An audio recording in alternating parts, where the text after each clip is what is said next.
positions all over the world.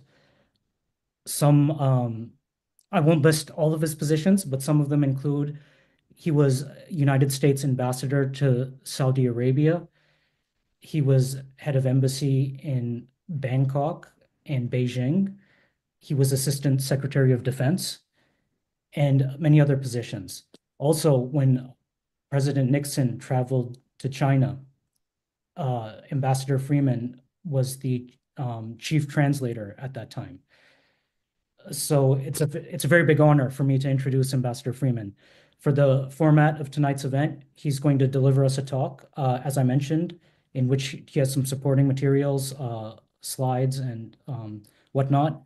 And after his talk, we'll have a Q&A session, hopefully to wrap up around, I would say, 7:40 or so, 7:45 maybe. So again, everyone, thank you very much for joining us. Thank you, Ambassador Freeman. And once again, I'm very honored to be introducing you. Thank you so much for joining us today. Thank you, Amr. You've exposed the fact that I couldn't keep a job. I kept moving around doing different things. We Americans have bet our future on competition with China. And the keys to winning this competition are clearly domestic economic and technological renewal, as well as enhanced influence abroad. And so far, the evidence suggests that we are achieving neither. Yet we have just started an economic forever war with China.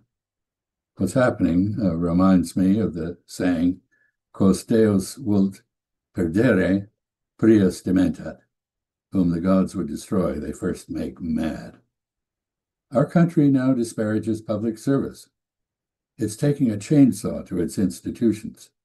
Such self-sabotage weakens our state capacity, reduces our situational awareness, clouds our decision-making, degrades essential government services, and fuels rather than alleviates popular discontent. These trends invite adversaries to exploit American decline. They also cost us the respect and support of allies and friends. We Americans have long been in denial about our many domestic and foreign problems. They're now visibly getting worse. Subconsciously, we appear to understand this, but we blame it on everyone but ourselves. Our allies and friends see us chaotically making threats, imposing tariffs, and coveting their territory. They view our predatory behavior as an irrational and incoherent response by us to challenges that are largely of our own making. Just short of 30% of Americans chose Donald J. Trump as our president in the hope that he would make America great again. But frankly, what he and his unelected billionaire buddies, band of talking heads and digital delinquents are doing is not correcting the bumbling Biden administration's legacy, but undermining both our long-term competitiveness and our standing abroad. Let me count the ways. First, our alliances. We are alarming and alienating those countries historically most friendly and loyal to us. We menace Canada with hostile takeover. We threaten to seize Greenland from Denmark, like Canada, a NATO ally. Polls show that many allies now regard us as a threat rather than as a partner or protector. And as we shut ourselves off from global trade, we treat them no better than we treat our foes. In a world of loosening relationships, this all but guarantees that some of them will seek to separate their fates from ours. Our friends, we're bullying Mexico with threats of economic warfare and military attack. Tariffs on imports from Mexico would further impoverish it. Deprived of their livelihood, more Mexicans will flee their country in a desperate search for a better life in ours. Military threats are more likely to drive Mexico into the arms of our adversaries than to secure their cooperation. We have transformed Panama from a reliable friend and manager of the canal it operates into a fearful target of potential aggression by our armed forces. By alienating neighbors, we are opening our formerly secure sphere of influence in the Western Hemisphere to inroads by great powers beyond it. Our moral standing. Israel's cynical war of annihilation against the Palestinians has supplanted the European Jewish Holocaust as the global epitome of evil. We are shameless accomplices in Israel's genocide, sadism, land grabs, and other war crimes. Our reputation as a beneficent international actor. We have ended our support for humanitarian and development assistance. Countries that once clung to us and our professed values now see us as both amoral and heartlessly selfish. They are looking for alternative sources of inspiration and support. They will find our adversaries eager to supply both. China and Russia led the relief effort that followed the recent earthquake in Mandalay, Burma, Myanmar. We were absent. I was there in the first place before. We were absent from this disaster relief effort. Our status as an honorable, law-abiding nation, we have become infamous for our disrespect of the UN Charter and related treaties and conventions, our invasions of other countries on flimsy pretexts, our pursuit of territorial aggrandizement at the expense of both allies and friends, our unprincipled abandonment of solemnly contracted commitments, and our punishment of those attempting to enforce international law. Others now see our behavior as that of a mafia don, not a responsible member of the international community. Our leadership on planet-wide problems, we have withdrawn from an increasing number of international rulemaking bodies and are absent from even more multilateral meetings. We have abandoned both diplomacy and arms control as means by which to bolster global stability and peace. Our government is no longer part of the global effort to retard or mitigate climate change. Our research and development capabilities. U.S. universities have long been the world's most powerful magnets for global talent. Cuts in federal support for R&D and visa restrictions now aim explicitly to debase our university's cultural influence. American academic hegemony is on the way out. Our economic and technological competitiveness. Protectionism is an explicit admission that many elements of our economy as currently structured can no longer stand up to foreign competition. Our new habit of banning technological innovations made elsewhere from our market is even more damaging. This subsidizes and preserves uncompetitive backwardness. Consider the steel industry, electric vehicles, TikTok, DeepSeek, solar panels, wind power, and telecommunications as examples. By denying ourselves the benefits of intellectual advances by others, we've chosen a path that leads inexorably to technological inferiority. And finally, our leading companies' markets. Denying U.S. IT companies access to China, their largest overseas market, deprives them of the revenue they need to stay ahead of their Chinese and other competitors. As the saying goes, when the winds of change blow, some people build walls while others build windmills. Rather than focusing on self-improvement and seizing opportunities, Americans have chosen to throw our declining weight around internationally. We rely on brute force economic, financial, or military coercion to bring other countries to heel.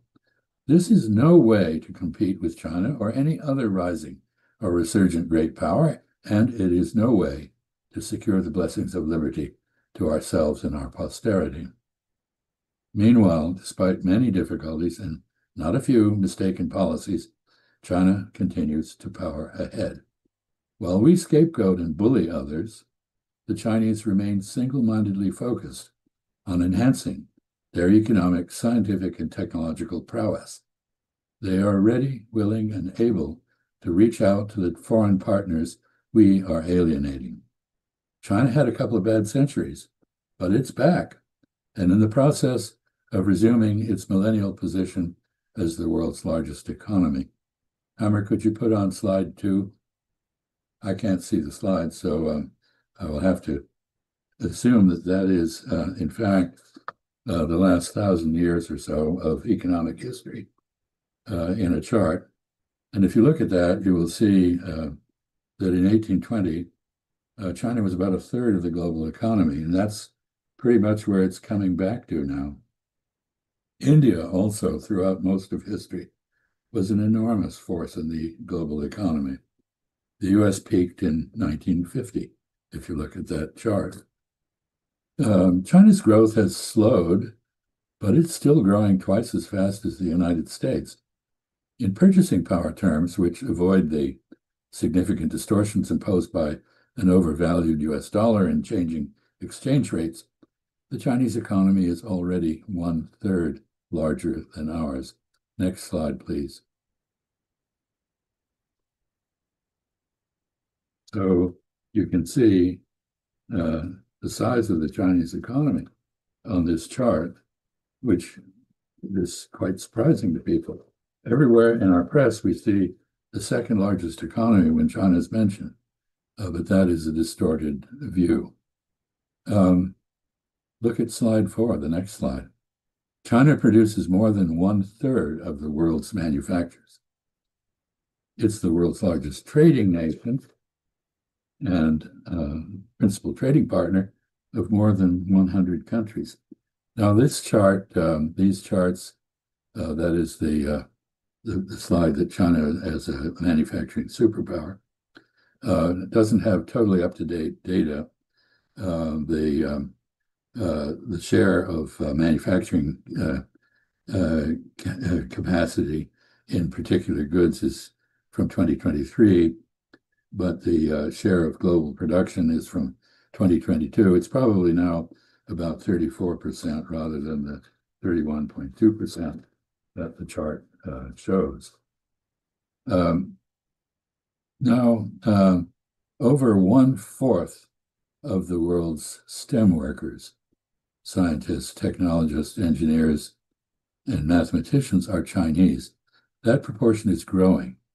Nearly half of the world's patent applications now originate in China. Look at the next slide. And you'll see here that these, the patents applications are from 2021. China's growth year on year, that year was about 5.9%. And it dwarfed the United States, which had about a 1% increase.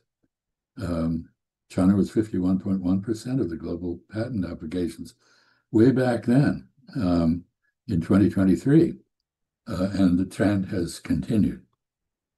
U.S. exports, sanctions, and other efforts to hamstring or reverse Chinese advances are demonstrably not working. Their main effects have been to stimulate China to redouble its efforts to become self-sufficient, to boost its commitment to science and technology, to further improve its already formidable educational standards, and to explore ways to counter U.S. financial hegemony. The latest Nature Index, the authoritative index on this subject, rates Harvard as the world's #1 university in natural and health sciences, with MIT in 10th place. Chinese universities hold places 2 through 9. China's challenges to our global preeminence are economic, scientific, and technological. There are no Chinese warships or bombers off our coasts. China espouses no territorial claims against us, whereas we have territorial claims against it, apparently. But in accordance with our heavily militarized approach to foreign affairs, our response to China's resurgence is almost entirely military. We have ringed China with bases aimed at it. Next slide, please. Some people have suggested that China has malignly moved itself to be close to our bases, but that is obviously nonsense. We conduct 3 or 4 aggressive patrols of China's coasts and island bastions daily. 75 years ago, we intervened militarily to protect the losing side of the Chinese Civil War by separating it and Taiwan from the rest of China.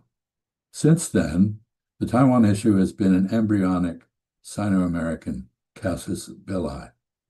We refuse to say whether we would use force to counter an attempt by Beijing to recover Taiwan, but the Chinese assume we would, and they are acting accordingly. The result is escalating Sino-American tension and an arms race that our military commanders suggest we're in the process of losing. Of course, we can't be too sure this isn't just their usual use of threat inflation to further inflate their budgets and gratify the military-industrial complex they expect to join upon retirement. Still, Chinese military innovations are indeed impressive. A huge arsenal of very accurate missiles, including some capable of striking naval vessels underway at long distances, others that are hypersonic, and many that are road mobile. By far, the world's largest navy, including more capable aircraft and carriers for them, as well as submarines, world-beating drones, innovative landing craft, long-range ship-to-ship missiles, and railguns. The world's 3rd largest air force, including both 5th generation and prototype 6th generation aircraft, advanced air defenses, and electronic warfare, as well as cyber attack capabilities.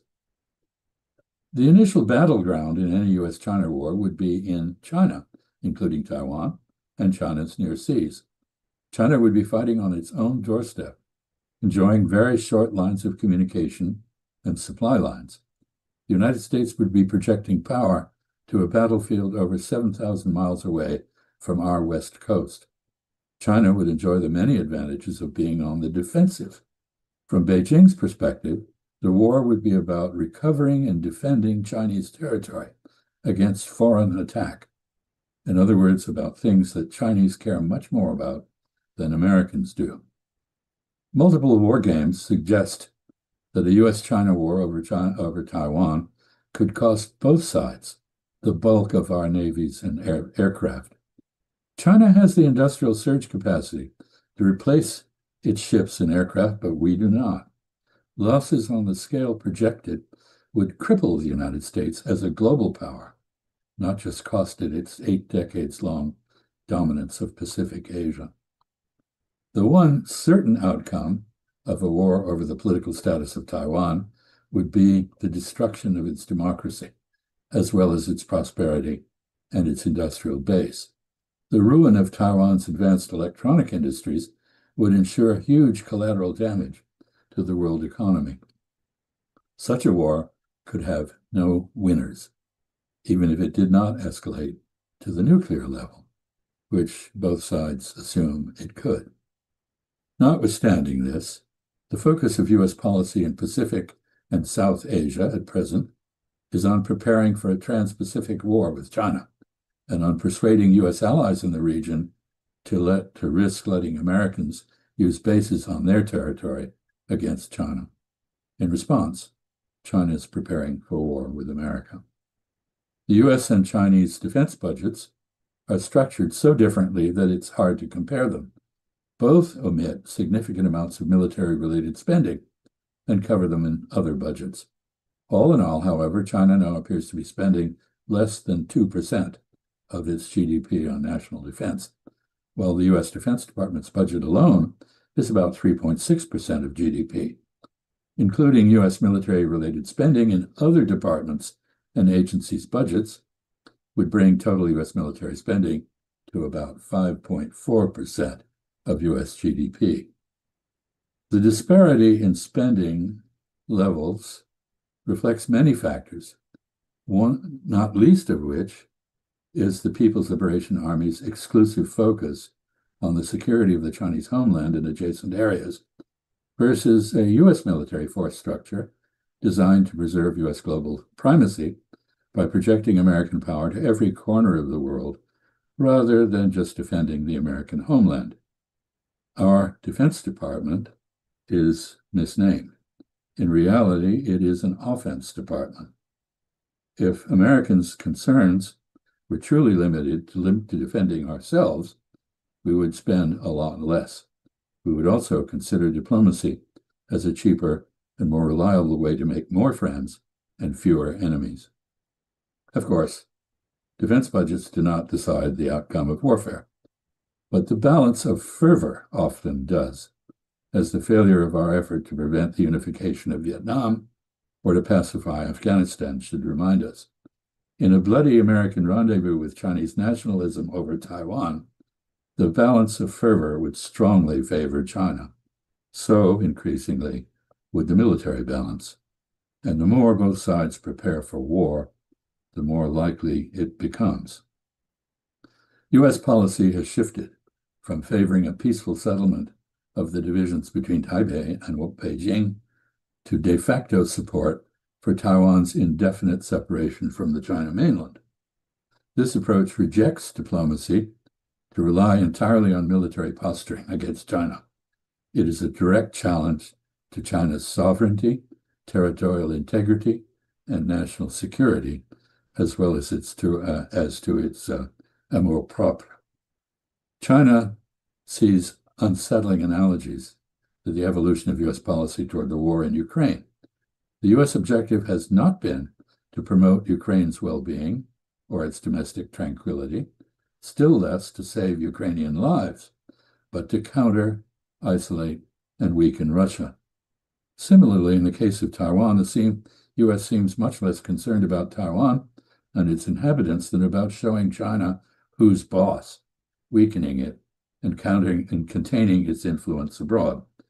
China is as opposed to the strategic use of Taiwan against it as Russia has been to the incorporation of Ukraine into an alliance hostile to it, or for that matter, as the United States was to a menacing Soviet presence on the island of Cuba. Russia's special military operation in Ukraine has been carefully limited. It may seem to demonstrate that superpowers can conduct a proxy war without resorting to nuclear weapons. But a war over Taiwan would not be a proxy war fought in a third country like Korea, Vietnam, or Ukraine, but a war conducted directly between U.S. and Chinese forces on territory universally acknowledged to be Chinese, Taiwan and the China mainland. Such a war could not and would not be limited. The Chinese would inevitably respond to U.S. devastation of parts of their homeland by counterattacking ours. Each side would be tempted to employ nuclear weapons to incapacitate the other. The United States is currently engaged in a massive program of nuclear force modernization aimed explicitly at prevailing in a war with China. The United States remains the only country to have ever used nuclear weapons against another people. U.S. nuclear doctrine explicitly authorizes a nuclear first strike on enemies, whether nuclear armed or not. In the past, on at least 3 occasions, the Chinese say 6, our government has threatened to launch a nuclear attack on China. We have provided no assurances that we will not do so again. This and the mounting likelihood of a Sino-American war over Taiwan have catalyzed an unfortunate change in Chinese nuclear strategy.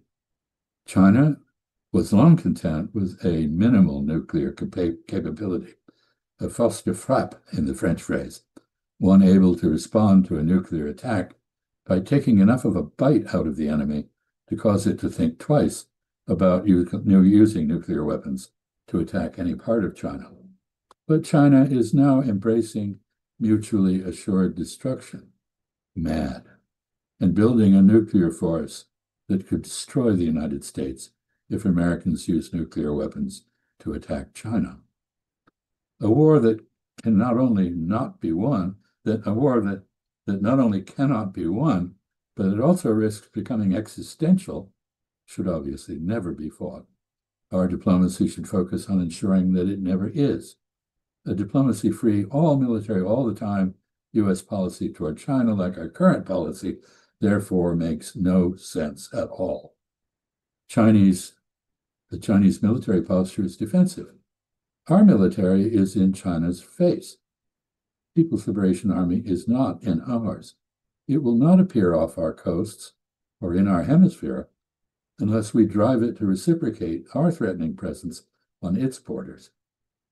Our current policies risk convincing China eventually to do just that.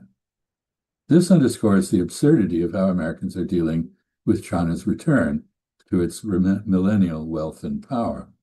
China's eclipse of all U.S. global primacy and its dominance of Pacific Asia is grounded in the growing scientific, technological, and economic dynamism that it possesses. Next slide, please. These are projections to 2030, which is not that far away. 5 years from now, we will see 37.6% of the world's STEM workers in China. India will have 26.7%, Russia 4.5%, and we'll be fourth with 4.2%. That is, all this was drawn up before we set out to wreck our universities. In any event, by 2030, China will probably have almost 9 times as many STEM workers as we will. It's not the basic threat is not military, even if the People's Republic has now built a formidable capacity to defend itself. Unlike the Soviet Union, China does not occupy other countries or seek to impose its authoritarian ideology on them or on us. Unlike Nazi Germany, China is not in search of Lebensraum.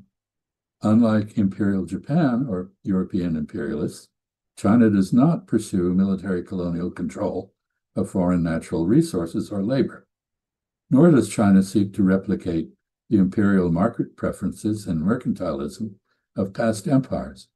All these analogies are false, but groupthink, born of anxieties about American decline, has transformed them and evidence-free conjectures into accepted axioms that are constantly reiterated and that cannot be questioned. Our present China policies are based on politically correct assumptions born of conjectures rather than the realities they purport to describe. They are dogmatic, delusional, and dangerous, and they come with high opportunity costs. The ironies in this situation abound. We Americans accuse China of seeking to replace the US-sponsored world order with its own. But China is far more committed to the post-World War II order and its core ideas of free trade and multilateralism than we now are. It has integrated itself into that order and used it to advance Chinese interests. Unlike us, China has not withdrawn from the World Trade Organization, launched protectionist trade wars, or condemned international institutions like the World Court for doing their job. The new institutions China has helped create, like the Asian Infrastructure and Development Bank, complement Bretton Woods institutions like the World Bank and mirror their rules. They supplement rather than replace the pre-existing world order. China is among the staunchest supporters of the United Nations Charter and the Westphalian Order it is meant to regulate. We accuse China of aggression. China has indeed defended its longstanding claims to islets, reefs, and fishing grounds against other claimants in its near seas and its disputed border with India. But it has not made all-out war, invaded, dismembered, or occupied other countries, as we have. It does not seek to annex the territories or take possession of the canals in other countries. Unlike us, China has not backed others like Israel in wars of annihilation and territorial aggrandizement. Instead, it has made itself available as a peacemaker and mediator, most notably between Saudi Arabia and Iran. We accuse China of attempting to thwart our campaign to, quote, isolate and weaken, unquote, Russia. But China has not recognized the separation of Crimea and other Russian-speaking oblasts from Ukraine any more than it has recognized NATO's forced separation of Kosovo from Serbia. China continues to trade with both Ukraine and Russia. Ukrainian drones are all built on Chinese parts. If China is definitely not with us, it is not necessarily against us. We accuse China of malign behavior. In practice, this seems to mean any reduction in our international influence, wherever it occurs, whatever the cause. China has emerged as the largest contributor to the economic development of countries in Asia, Africa, and Latin America. It may or may not now attempt to fill the vacuum that our sudden embrace of protectionism and our mean-spirited cessation of foreign assistance have created. Other countries are poised to ask it to do so. We shall see how it responds. There are lots of things to criticize about China and its political system. China also has more than its fair share of problems. But it's for the Chinese, not us, to deal with these. In this context, mirror imaging to produce a portrait of China that much of the world would say better describes us is not just a faulty basis for policy, but counterproductive. It is entirely correct to describe China as a systemic challenge to our current internal disorder and decadence, fiscal improvidence, oligopoly and plutocracy-dominated economy, complacent sense of superiority, jingoistic foreign policy, job-stripping financial capitalism, and collapsing educational standards. But the operative question for Americans is what to do about those things. There are many elements of the Chinese system from which we might usefully draw inspiration, but China's authoritarianism and disrespect for the rule of law, which we are now inadvertently emulating, should not be among them. We cannot replay the strategy of containment that successfully isolated the Soviet Union until it succumbed of its own defects. Attempting to do so with China will isolate and impoverish us rather than the Chinese. China is outperforming us. It faces many challenges, but it is socially stable, economically productive, ever more scientifically and technologically capable, increasingly innovative, and internationally engaged. We may snarl at globalization, but globalization is continuing without us, and China remains both at its center and a major beneficiary of it. Attempting to perpetuate our global primacy and pacification hegemony by cutting ourselves off from China and the world is an evasion of the pressing need to reform our system to make it more competitive. Focusing on hamstringing China rather than getting our own act together entails huge opportunity costs.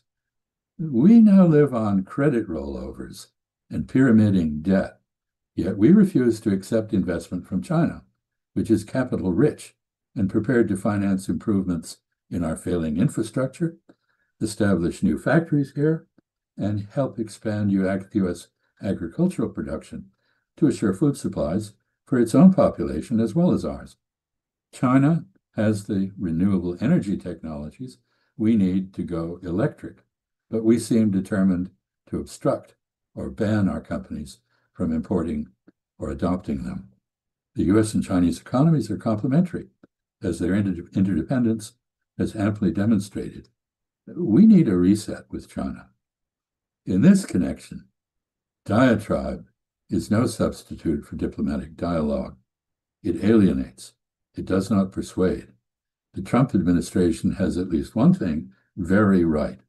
U.S. security does not depend on coercing foreigners into conformity with our values. We could make America truly great again by moving away from a mindset that quixotically insists on compelling others to conform to our increasingly unrealistic self-image. Instead, we should seek to understand other peoples, including the Chinese, respect them for who and what they are, and do our best to leverage their prosperity and technological advances to enhance our own. Thank you.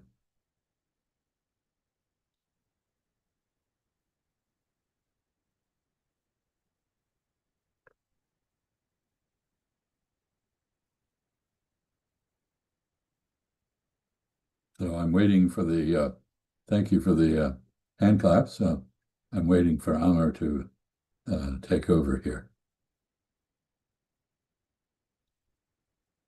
There. Yes, sorry about that.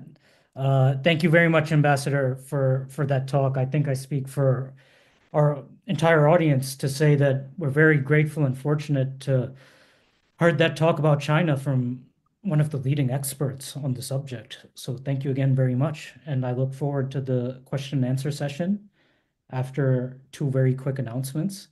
Okay. The first one is to the audience. Thank you again for joining us. It's your support and also your financial support that allows us to put these events forward. So I'll share a donation link in the chat. And if you can, please donate to us because that'll allow us to keep doing these events going forward. The last announcement I'll make is that on April 26th, next week, we're hosting a talk from Dr. Professor Sami Al-Arian, who's Palestinian, son of refugees from Gaza. And he was a political prisoner in the US and he was deported to Turkey. So he's in Turkey now. He has a very complicated story, which if people are interested in, there's a documentary film called, I believe it's called Al-Arian, or the USA versus Al-Arian. And I'll share the link for that in the chat momentarily as well. So thank you again, Ambassador, for that very informative chat. I'm seeing a lot of comments in the, for that very informative talk. I'm seeing a lot of comments in the chat thanking you as well.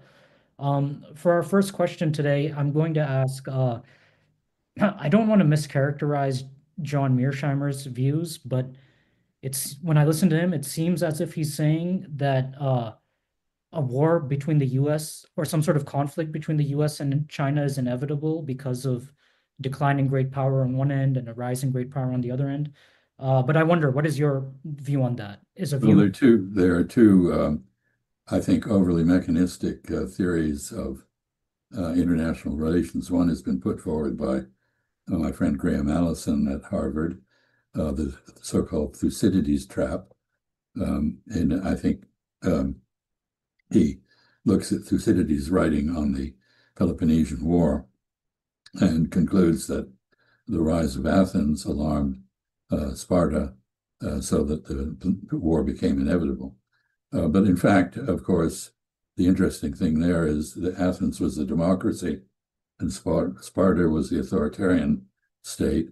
And the war actually began with an Athenian ally, Melos, whom the Athenians advised, the strong do what they can and the weak suffer what they must. I don't think that there's anything inevitable about conflict between the United States and China. If there is a war, it'll be a war of choice, and a war that we have chosen various steps toward.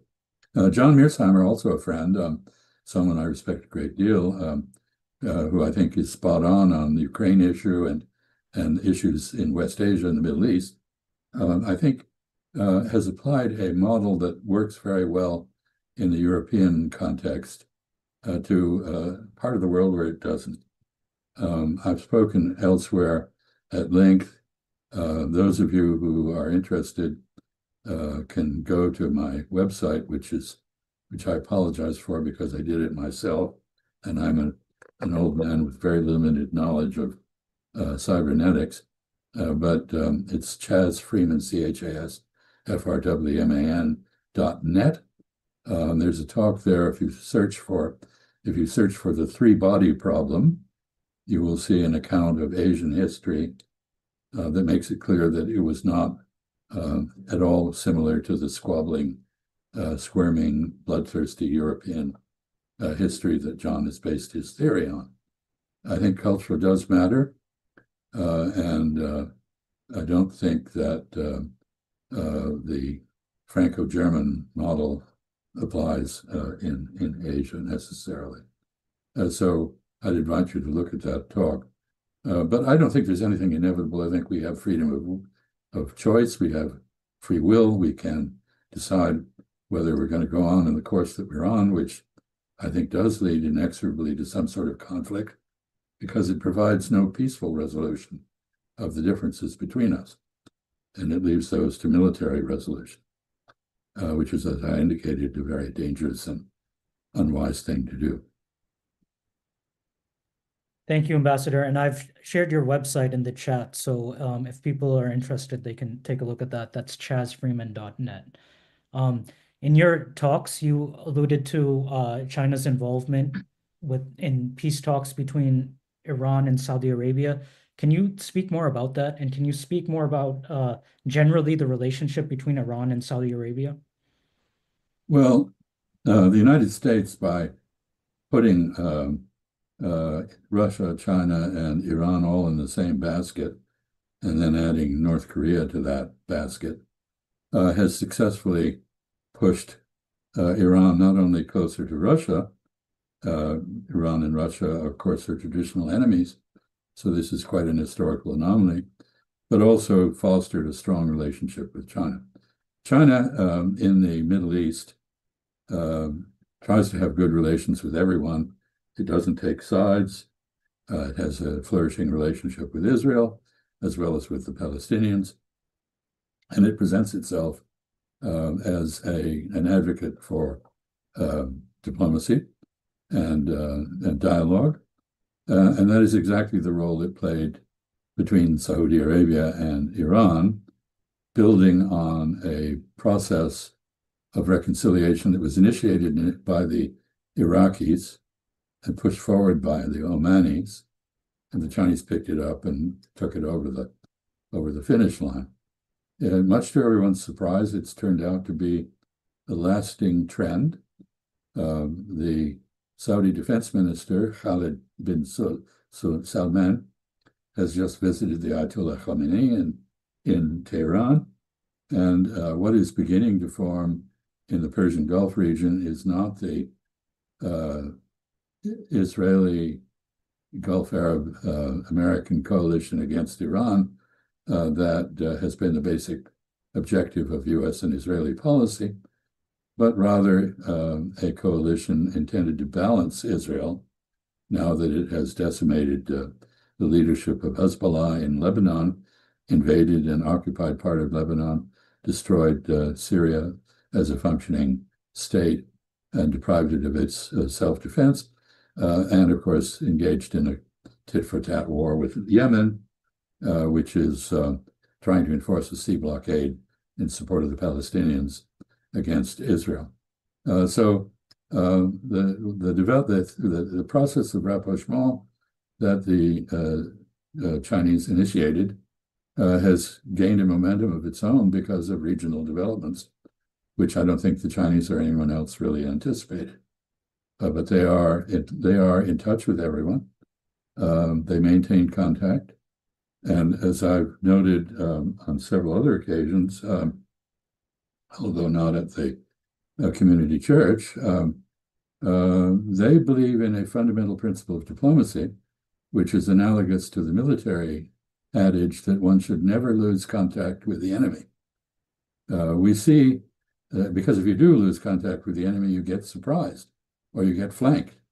So when China conducted its border war, short victorious border war with India in 1962, it did not close its enemy or its embassy or withdraw its personnel from New Delhi.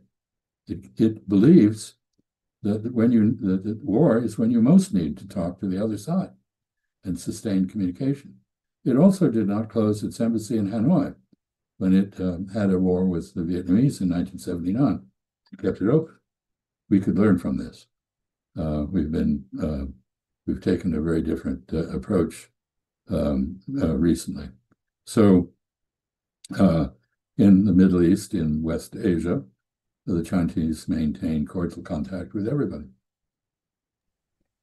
I think that's a very interesting alternative, what China's doing in the Middle East or West Asia compared to what the US is doing. The US is doing what looks like kind of like a divide and conquer strategy between like Iran and Saudi Arabia and these other countries. Well, often our behavior is driven by misstated and misconstrued moral principles. I'll give you an example. When I was acting as Assistant Secretary for African Affairs at the State Department, there was a military coup in Nigeria, one of the great states of the world, a country destined with for a very influential future. The State Department immediately demanded the withdrawal of the military attaches from Lagos, which was then the capital. Abuja is now the capital. We resisted at the Defense Department for the simple reason that the only people who knew the military coup plotters who were now in charge of Nigeria and able to make decisions were our defense attaches. So essentially, by withdrawing them, we were forfeiting all influence over the new government. I would argue that that's stupid. Anyway, the State Department won that battle, and we were duly blinded and severed from any understanding of what was happening inside the government in Nigeria. Thank you for sharing that. Ambassador, can you comment on President Trump's tariff policies and the trade war or potential trade war, and how does China receive this? Well, let me put it in a Chinese context. There is a short Chinese phrase which describes trade. It's 互通有无, to exchange what you have for what you don't have, or to get what you don't have by exchanging things for it. In the case of U.S.-China trade, China exports 3 times as many things to the United States as we do to China. President Trump regards this as a ripoff. I say it's a good deal. We're getting a great deal more than we're giving. And what's more, we're paying for what we get with little green paper portraits of dead presidents, which don't have any intrinsic value, and which, at the moment, given the tariff wars and the tariff tantrum and the erratic behavior of the United States, are in danger of losing their value. They have actually lost 10% of their value. And you can see the effect of the tariff tantrum, not only in the gyrations of the stock market, which all of us who are retired depend to some extent on through IRAs and other instruments, but also in the price of gold, in the opening battle between Chairman Powell and the Federal Reserve and the president. And this policy of tariffs, which assumes that by making it hard for people to invest in the United States and raising costs in the United States, we can somehow persuade them by not trading with us, they will somehow be persuaded to invest here. Doesn't work. Very few economists, if any, outside Peter Navarro, the advisor to President Trump on these matters, believe in this particular theory. If you doubt me, I invite you to ask anybody from one of the many universities in Boston to come before you and answer that question. Oh, one other thing. We have the White House claims that there are direct talks going on somehow with the Chinese. I don't believe it. I think what is happening is what I described earlier. The Chinese are maintaining contact with us, routine contact. There is no negotiation going on. The Japanese have just been in Washington, and their experience apparently was they went to talk to the American leadership on this matter, and the American leadership said, "What are you offering?" And the Japanese said, "Well, what is it that you want?"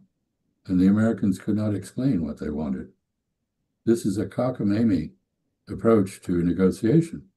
And I think the Chinese, having observed the United States break virtually every agreement it has agreed to in recent years, including the replacement for NAFTA with proposed tariffs and on Canada and Mexico, that was negotiated by Mr. Trump in his first term, and yet he felt free to abandon it and repudiate it. What's the incentive to negotiate with the United States when the United States has no stated objectives that make sense and no record of compliance with its own agreements? So I don't think there is.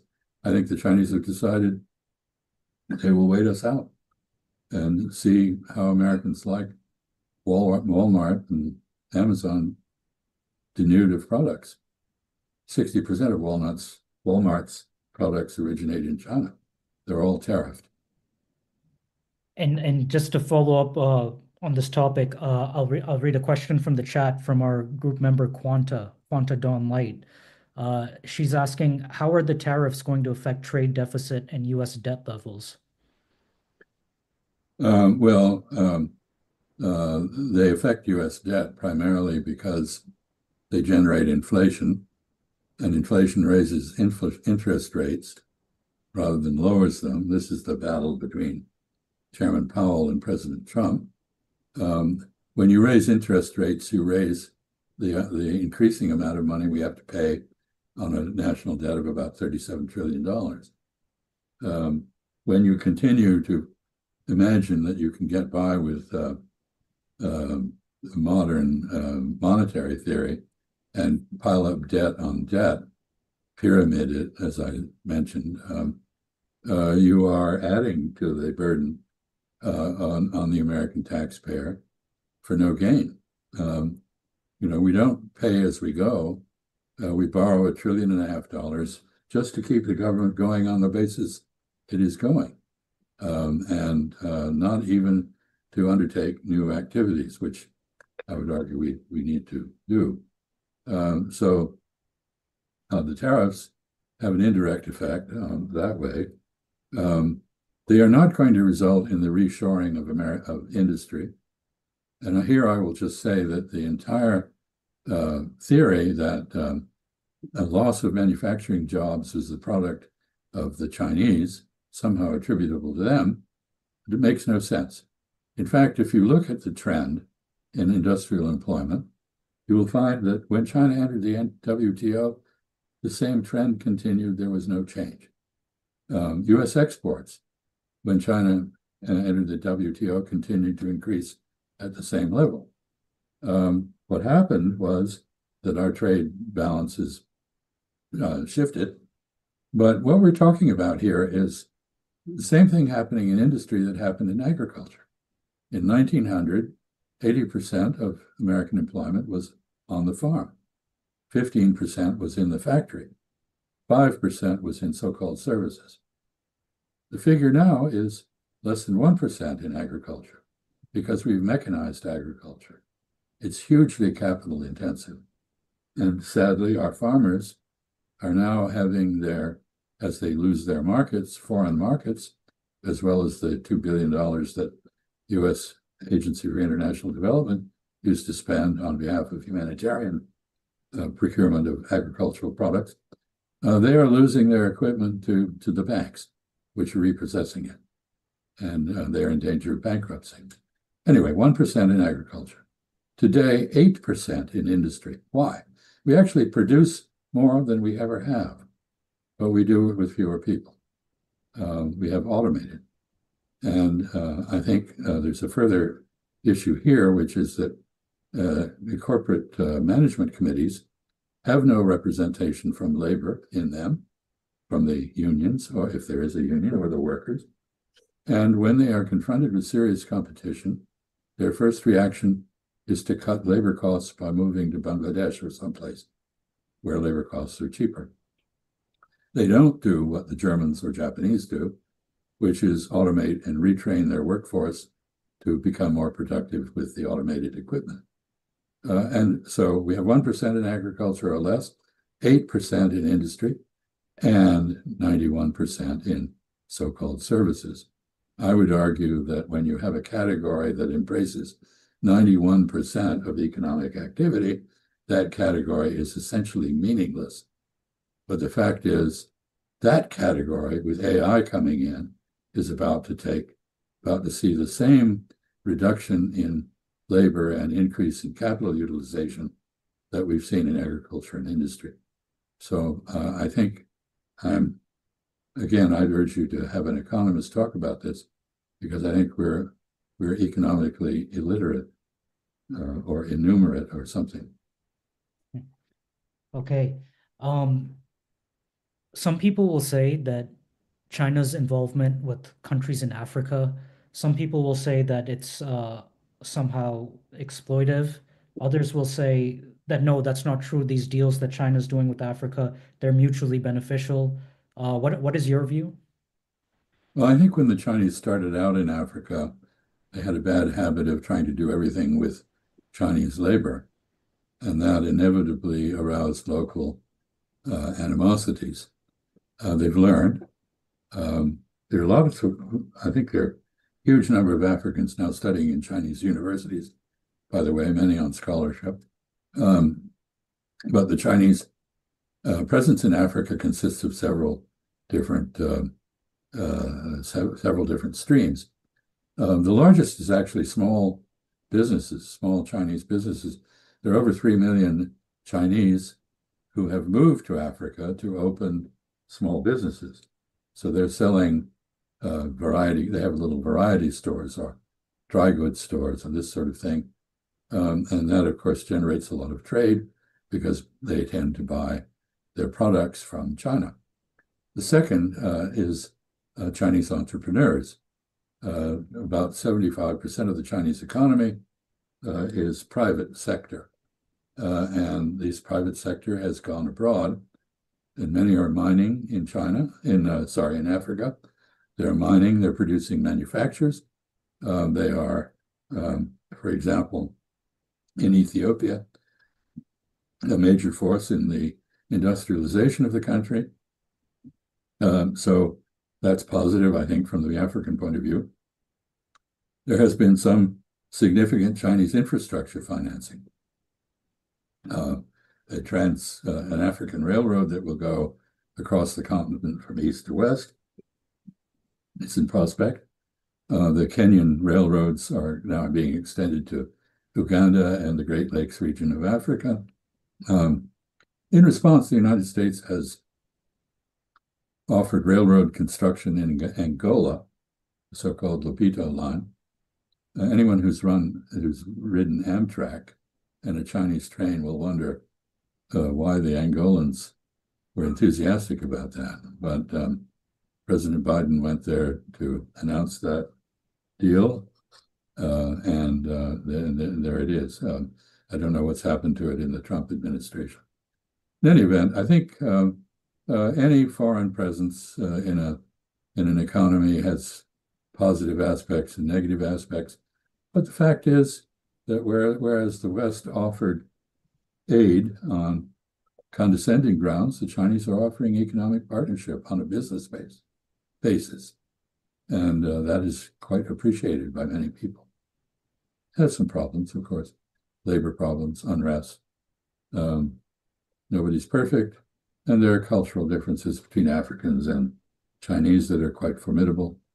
And I could talk about those if you want, but I'll stop here. I'm going to ask a few more questions related to China, and then we'll transition to discuss Western Asia or the Middle East. A mutual friend said to me that, and let me know if this is correct or incorrect, but a mutual friend said to me that rather than the term multipolar world, you prefer the term multinodal world. Is that correct, Ambassador?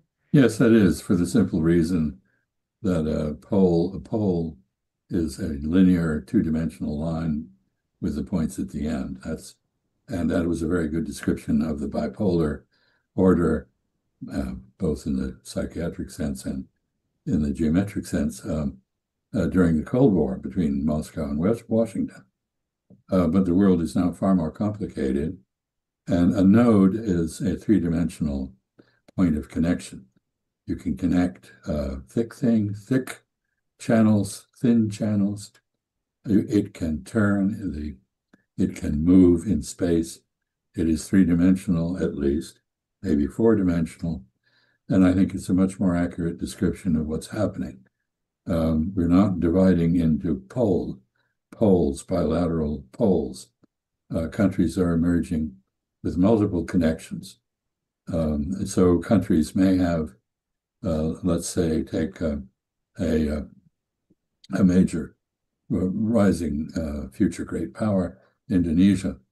Indonesia may have a conflict with China on fishing or South China Sea claims, and even have military clashes over those.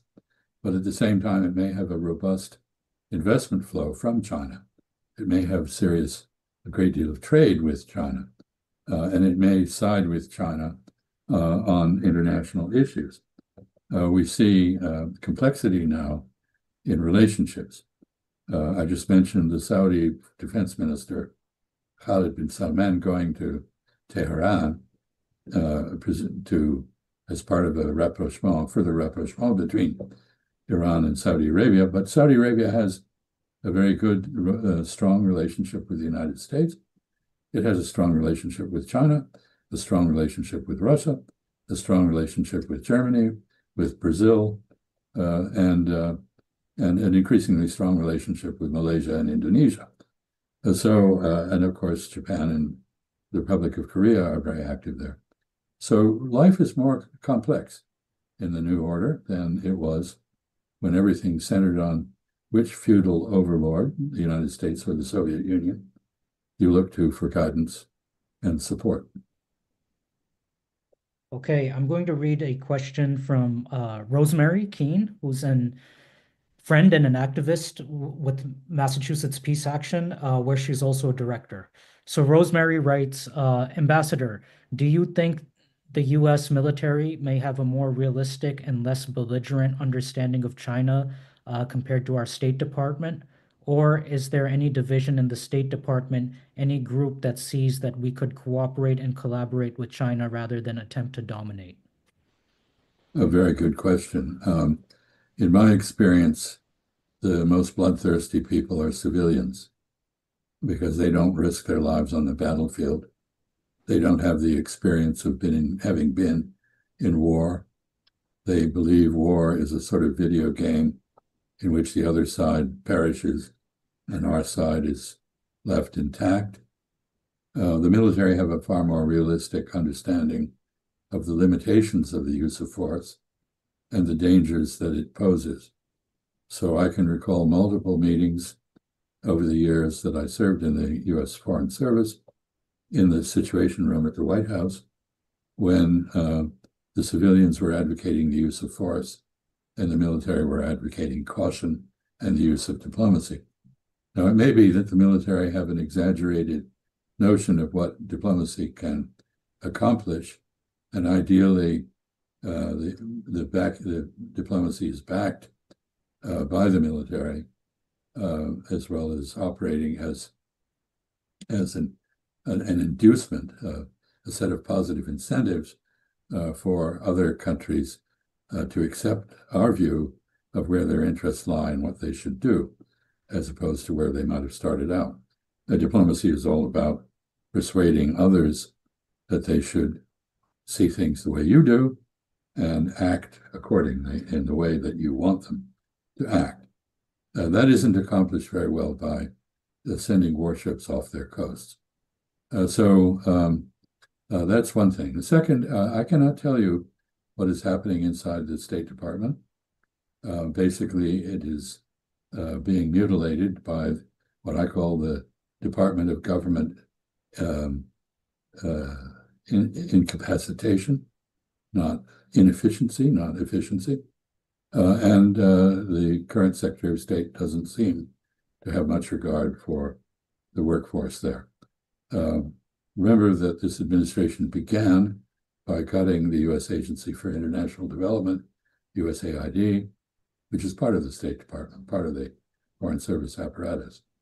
And it did so in a very peremptory and cruel way. It has also destroyed the U.S. Institute of Peace in a particularly brutal and, I think, utterly illegal way that I suspect will eventually be reversed by the courts, although there is now doubt about whether the administration is prepared to obey court orders. So there are people in the Foreign Service, in the State Department, who understand foreign cultures and who know what the opportunities are, as well as the perils of dealing with the Chinese, the Russians, the Iranians, others. But I have to say that in my experience, very often, even before this administration raised this practice to the normal level, to make it its normal level, very often when serious crises emerge, the first thing politicians do is throw the experts out of the room. Mm-hmm. Okay. I just want to say that, friends, if we could put our questions in the chat today, that'd be very helpful. We're only taking questions from the chat today for time constraints. I also want to mention for our audience that Ambassador Freeman is actually very busy. And so I just want to appreciate that he took time to speak with us today, because he's very busy performing what I consider public service, educating the masses about these important geopolitical topics. Ambassador, you are recognized as an expert, not just in regards to China, but also many other places of the world, including Western Asia or the Middle East, where you spent a significant portion of your career. I wonder, what is your view on the likelihood that the United States would go to war with Iran? And what is the likelihood that we could renegotiate a deal, a nuclear deal with Iran? Well, this is imponderable. What is absolutely clear is that the government of Israel, the political establishment in Israel, has long wanted to enlist the United States in a war against Iran, which it hopes would not only destroy the Iranian nuclear program, such as it is. Iran, by the judgment of the Israeli intelligence services, Mossad, as well as by the judgment of the CIA, has not made a decision to build a bomb, but it has been enriching uranium to levels which would make it possible to do that if there were a decision to do so. Israel wants not only the destruction of the nuclear program, it wants the subjugation of Iran, much as it has subjugated Syria, and its disarmament and regime change. And we just saw Stephen Witkoff, who is a crony of the president's from New York real estate circles, by all accounts, a very intelligent man, a good negotiator, someone with a lot of transactional experience in the real estate field, but no experience in diplomacy, no knowledge of the Middle East or its history, beyond whatever he learned in Hebrew school when he was a young man, and no negotiating experience outside the limited realm of real estate. Nevertheless, a man who's intelligent, who listens, who learns, who's clearly learning. He's being condemned for learning in the case of Ukraine, because he's learned some of the Russian point of view. And of course, you can't negotiate anything without understanding your opposite number's point of view. Empathy is the basis for strategy in diplomacy and elsewhere.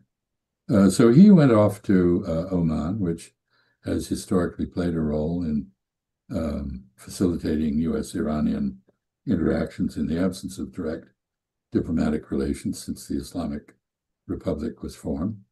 And he had what was announced by both sides to be a very positive session with the Iranian Foreign Minister, Arakchi. And he said that apparently the Iranians came in with an offer to return their nuclear program to the level of 2015, which would mean that they would end enrichment activity above 3.7%, except more intrusive inspections by the IAEA, the International Atomic Energy Agency, and otherwise provide assurances that they did not intend to build a nuclear weapon. And it seems that Mr. Witkoff was impressed by this and basically accepted it. to the surprise of the Iranians. And then Mr. Witkoff went to Washington, where he had a surprise because the Israeli agenda, which is no nuclear program at all, disarmament of Iran, and the end of support for any of the resistance to the Palestinian resistance by Iran, was reimposed on him. And so he issued a new statement saying just that Iran would have to give up every element of its nuclear research and development, including peaceful uses of nuclear power. So we are in an unfortunate impasse at the moment. There is a meeting tomorrow between Iran and Mr. Witkoff, and we will wait to see what happens. Some people believe that Iran will go into the meeting and say, well, which is it? Is it what you told us in Muscat, or is it what you subsequently said on X, Twitter? Which is it? And if the answer is, well, what I said in Muscat no longer applies, the Iranians may just walk out. I don't know. Iran wants a deal, so apparently does Mr. Trump, but the neoconservatives who surround him and who are subservient to the Israeli government in terms of their view of foreign policy do not want a deal. They would like a war. I don't know what will happen. You were the U.S. ambassador to Saudi Arabia, where you knew and worked with many members of the Saudi royal family. I wonder, what is your view of the leadership of Mohammed bin Salman of Saudi Arabia? Well, his leadership is decisive and visionary, and sometimes grossly mistaken. For example, he came into power and immediately launched a war on Yemen, which we are continuing. I mean, Yemen has been bombed for 10 years, often with U.S. support. We are now directly doing that. We've just killed a lot of people, including many civilians in the port of Hodeidah, which is the major port for Yemen. We apparently have not subdued Ansar Allah, the Houthis, who continue their unprecedented land-based sea blockade of the Red Sea against Israel. They have basically put the port of Eilat out of business. They have made international insurers insist on ships from many shipping lines connected with Israel or suspected of being connected to Israel to go around the Cape of Good Hope, to circumnavigate Africa rather than take a more direct route from Asia to Europe through the Red Sea. So that is what is happening there. And I think the Saudis wanted the United States, well, when we assisted the Saudis in pummeling Yemen, allegedly against Al-Qaeda, the international terrorist movement founded by Osama bin Laden. The Saudis were very much in favor of that and offered air bases in southern Saudi Arabia for those operations to be staged from. But the Saudis have since tried to make their peace with Ansar Allah. They don't want to be involved in an effort to counter the Yemeni blockade directed against genocide in Gaza and ethnic cleansing in the West Bank. And so they're not on our side in this case. However, their relations with Yemen are still bad, and that is an important matter. You asked about Mohammed bin Salman. After making that mistake and setting these events in motion, he made use of McKinsey, the great consulting firm, to produce a vision for Saudi Arabian modernization away from reliance on hydrocarbon exports toward a knowledge-based economy. That vision is being implemented at the moment because of low oil prices, which reduce the revenue of the Saudi state. There are delays in the implementation, but it is proceeding. A great deal of it is proceeding, to go back to the original topic, in partnership with China, because the very best technology in many areas is now Chinese. And as I mentioned, the Australian Strategic Policy Institute, I believe, China's have 64 scientific and technological areas that they evaluate.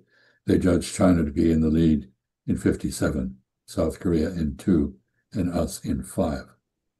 So when you want to build a smart city, you want to use AI for traffic management, you want to build a building that is compatible with robotics, you want to use robotics to displace human labor.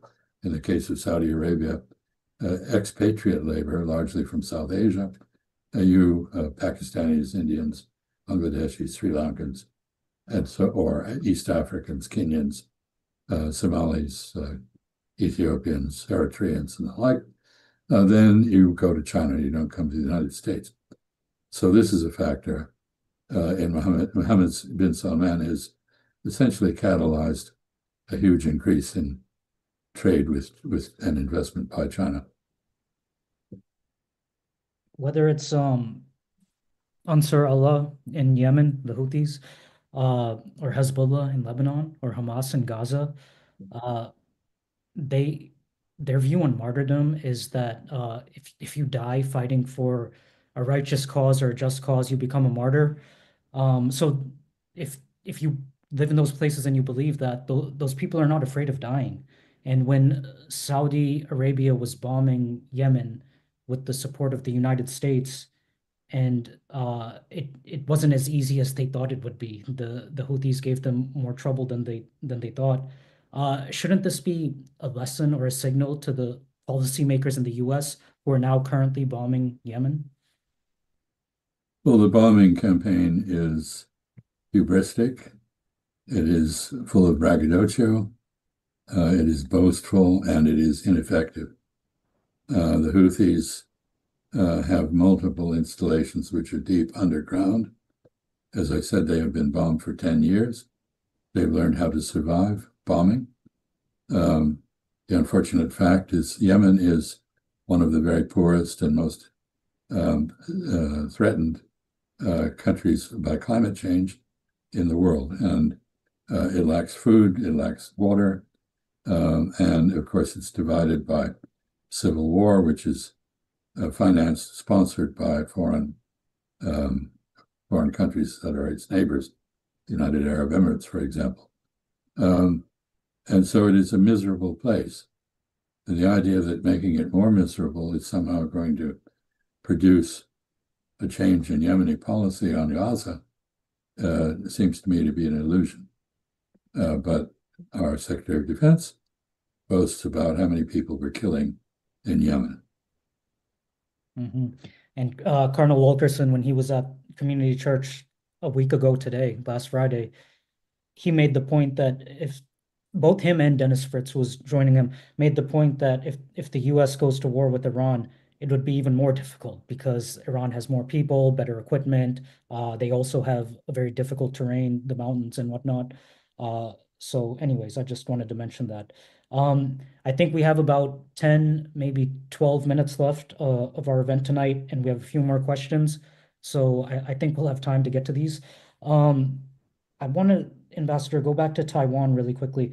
Some of the biggest companies in the world, companies like Taiwan Semiconductor Manufacturer, NVIDIA, Apple, they're either based in Taiwan or they rely on companies based in Taiwan. Can you speak about either the economic or the geopolitical significance of that? Well, Taiwan has become a major center of technological innovation. Contrary to what the president says, Morris Chang, who founded TSMC, Taiwan Semiconductor Company, which is almost in a monopoly position in terms of the most advanced semiconductor production. He was working for Texas Instruments, and he tried to persuade Texas Instruments that he had a business plan involving the separation of the fabrication of semiconductors from their design, and that he wanted to build what is called a fab, meaning a fabrication center for semiconductors in Texas. He was turned down. When he went to Taiwan and pitched that, they thought it was a good idea, and the result is TSMC. There was no theft of American technology. There was a rebuff of investment in a new way of producing things by an American company and ultimately by the United States. TSMC produces now for the entire world, including for our companies in China. We have, because it's part of its technology is American, we have attempted, as we have in the case of ASML, the Dutch company that has a virtual monopoly on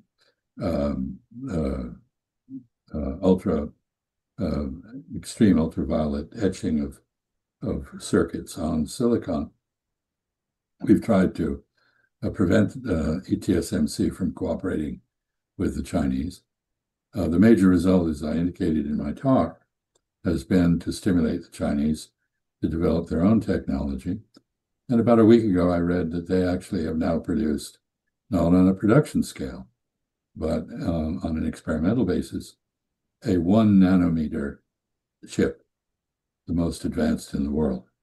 And they are apparently they have developed techniques which bypass ASML's technology and produce chips of 2 or 3 nanometers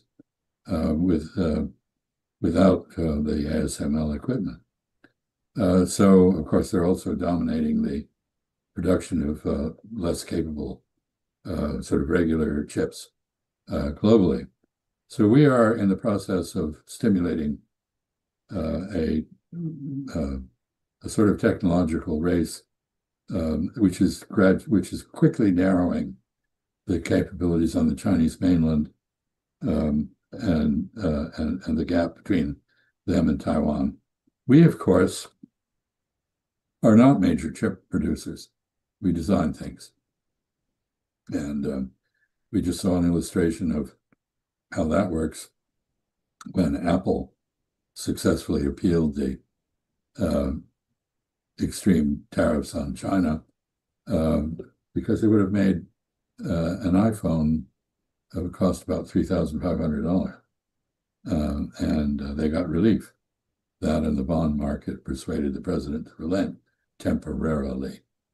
And the fact that the relenting is temporary has a great influence on investment decisions. People require predictability to invest. They want to be able to understand what the profit margin is, what the risks are, what the opportunities are. And they can't do that in a world where 1 hour the policy is this and the next hour it is that, and nobody can explain what it's all about. So TSMC has been basically blackmailed into trying to build fabs in Arizona and now I think one other location in the United States. We don't have the labor force to staff these factories. The U.S. Chamber of Commerce reports that there are 5 million STEM jobs in the United States that are vacant because we do not have the homegrown talent and workforce to staff them. So the prospect that somehow or other the Biden administration's initiatives to subsidize chip production in the United States or the Trump administration's resort to tariff blackmail to do the same thing will work are very poor. We need to revamp our educational system, and we need to convince our youth to fill the requirements of our labor market. And I don't think we need to listen to the Department of Commerce's new secretary, who suggested that Americans should be happy to build iPhones by screwing little screws into a plastic case. Let the Chinese do that. Or actually, now the Chinese do that less and less. And they let people in Vietnam and Thailand and Myanmar and elsewhere do it. There's a question in the chat from Mr. Richard Burrell. He's expressing concern about climate change, and he's expressing concern about the Trump administration's policies in regards to climate and the environment. And he's asking, do you have any comment about that, Ambassador, about the Trump administration's policies towards climate and the environment? Where to begin? Banning wind power offshore, perpetuating the Biden administration's initiative to ban silicon imports from Xinjiang on the grounds of genocide of Uyghurs. Well, we see what genocide looks like, and it is not what looks like, what forced assimilation is not the same thing. Trump administration, by the way, has made English the official language, which resumed and banished multilingual notifications from the federal government, which is pretty much what the Chinese haven't done in Xinjiang. Anyway, when you ban silicon from Xinjiang, you ban solar panels. And of course, now we have a tariff that bans them anyway. So we don't have wind power, we don't have solar power from China. The Chinese have very innovative small hydroelectric generators, which can go on a small stream and generate electricity. We don't have those. We have basically taken a position we don't want Chinese technology. And in the meantime, in the nuclear area, the Chinese have just commissioned a thorium-based reactor, which is both safer and much less damaging to the environment in terms of waste materials than the traditional uranium and plutonium-based reactors. And finally, the Chinese appear to be ahead of us in nuclear fusion technology. So by cutting ourselves off from the Chinese, we're doing huge damage to ourselves, and we're encouraging them to stride forward as we vegetate. Okay, I'm going to ask 3 more questions, and then, Ambassador, I'm going to give you the floor for any last words you want to give our audience tonight. The first of my last 3 questions here. This was a question we asked you when you spoke with us, I believe it was last October, and it's come up again now in the chat. So I'll give it to you again. In the chat, Quanta Dawn Light is asking, Ambassador, what suggestions would you have for the civilians that are working for peace to achieve successful outcomes for peace? Get out there tomorrow and protest. I don't know what else you can do. The policies the United States government is now following are counterproductive. They don't address the question Mr. Burrell asked about climate change. On the contrary, they extol the virtues of coal, which is declining as an energy source for reasons totally unrelated to government policy, but related to the fact that renewable energy is far cheaper and more efficient in many cases. Exercise your rights as a citizen while you still have them. I'm very fascinated by a book I'm reading called The Prize by Daniel Yergin. It's about the history of the oil industry. I'm still reading it, but in the part after World War I, he's describing how the British and the French spoke amongst each other to divide up not just the Middle East, but specifically the oil in the Middle East.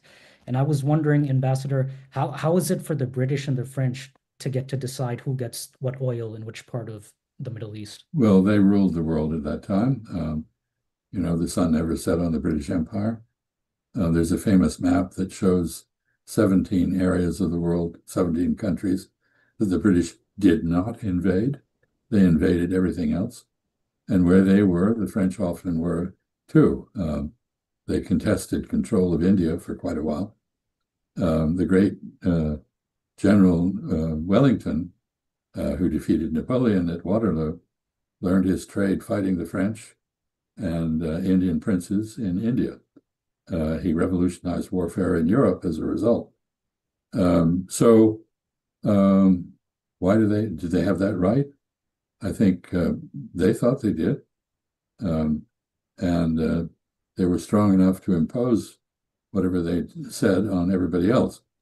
But times have changed. And the only example of settler colonialism that we now see is that in Palestine by the Israelis, backed by the United States and almost nobody else.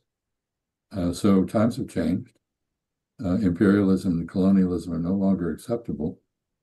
I think that's all for the good.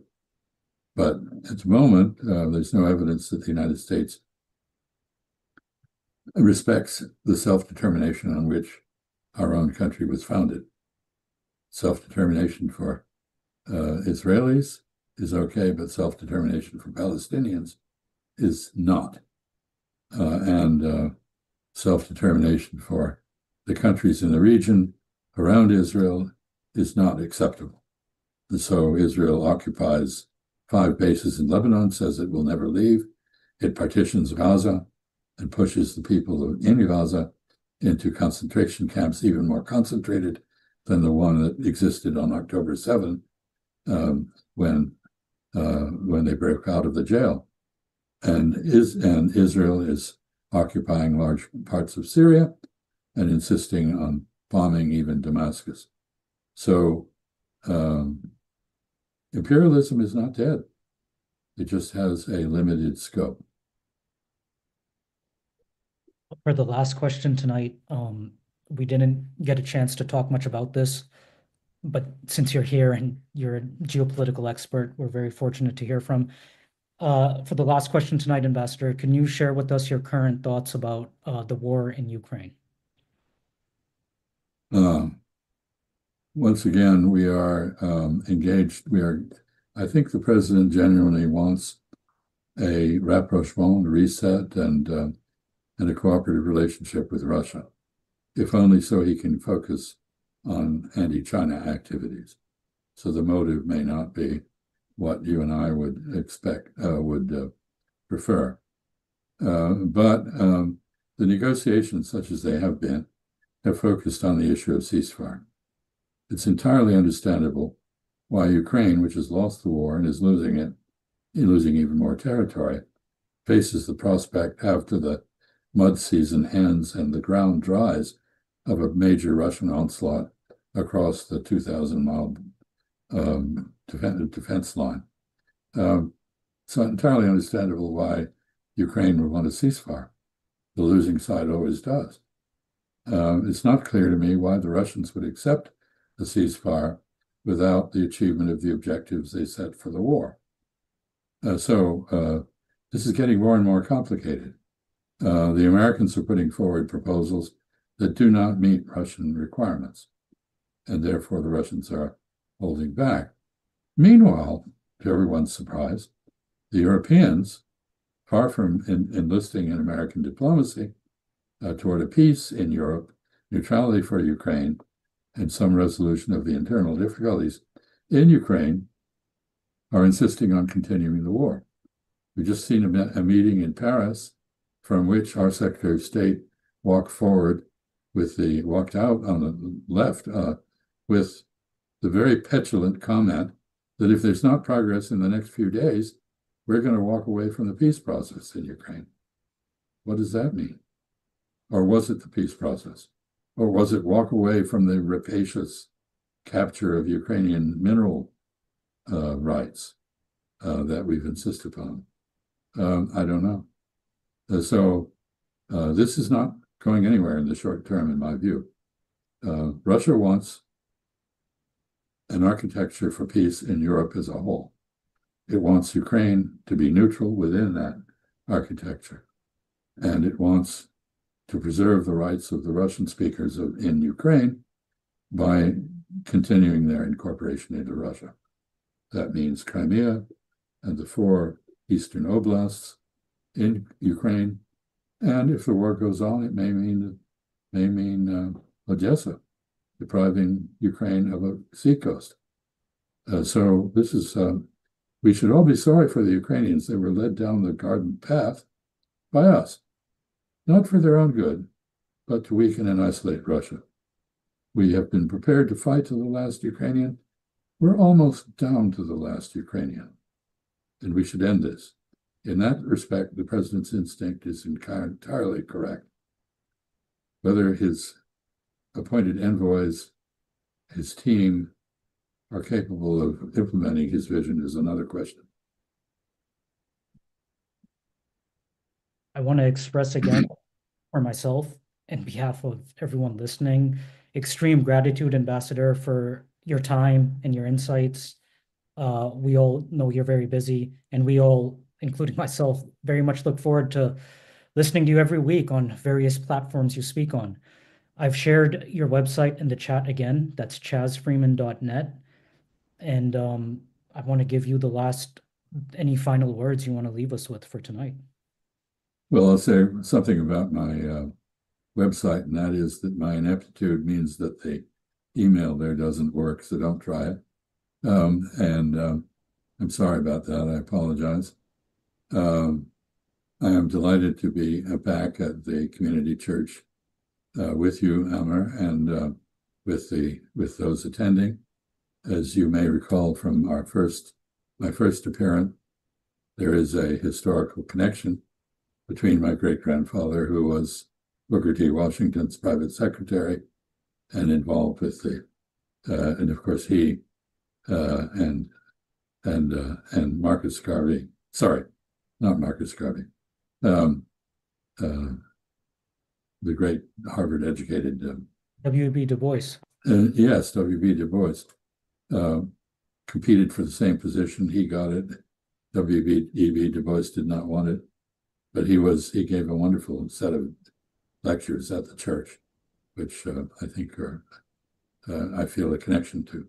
So I'm delighted to have been with you. I hope it's been useful and informative. I'm sure some of it is controversial. We need more debate in this country and less uniformity of opinion, in my view. Thank you very much. And it's thanks to you that you contribute to that, more debate, intellectual debate, and educating and enlightening us. Thank you very much. Everyone in the audience is clapping. I can see a lot of clapping. Well, I'll clap back.